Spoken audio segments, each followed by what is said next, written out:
ఈరోజు తమరి అధ్యక్షతన అత్యంత కీలకమైన ప్రకటన చేయాలని రాష్ట్ర ప్రభుత్వం భావిస్తున్నది. కొన్ని దశాబ్దాల నుంచి మాదిగ ఉపకులాలకు సంబంధించిన లక్షలాది మంది యువకులు ఎస్సీ రిజర్వేషన్లలో ఏబిసిడి వర్గీకరణ కోసం వాళ్ళు పోరాటాలు చేస్తున్నారు.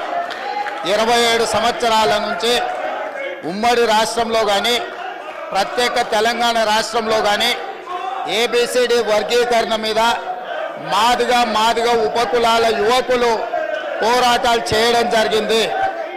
వారి పోరాటాల ఫలితం ఒకనాడు ఇదే శాసనసభలో మాదిగ ఉపకులాల వర్గీకరణ కోసం వాయిదా తీర్మానం ఇస్తే నాతో పాటు ఆనాటి శాసనసభ్యుడు సంపత్ కుమార్ను కూడా ఈ సభ నుంచి బహిష్కరించడం జరిగింది. గత ప్రభుత్వం ఏబిసిడి వర్గీకరణ మీద కేంద్రానికి ప్రధానమంత్రికి విజ్ఞప్తి చేయడానికి అఖిల పక్షాన్ని తీసుకెళ్తామని చెప్పి తీసుకుపోకుండా మాదిగ సోదరులను మోసం చేయడం జరిగింది.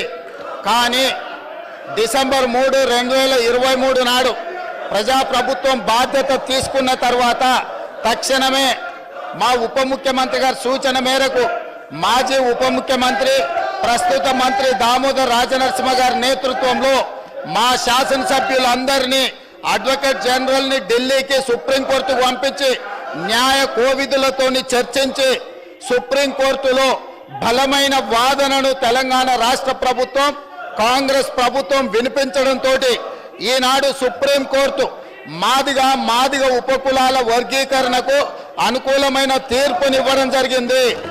నేను మనస్ఫూర్తిగా సుప్రీంకోర్టు కాన్స్టిట్యూషనల్ బెంచ్కు రాజ్యాంగ ధర్మాసనానికి మనస్ఫూర్తిగా కృతజ్ఞతలు తెలియజేస్తున్నా.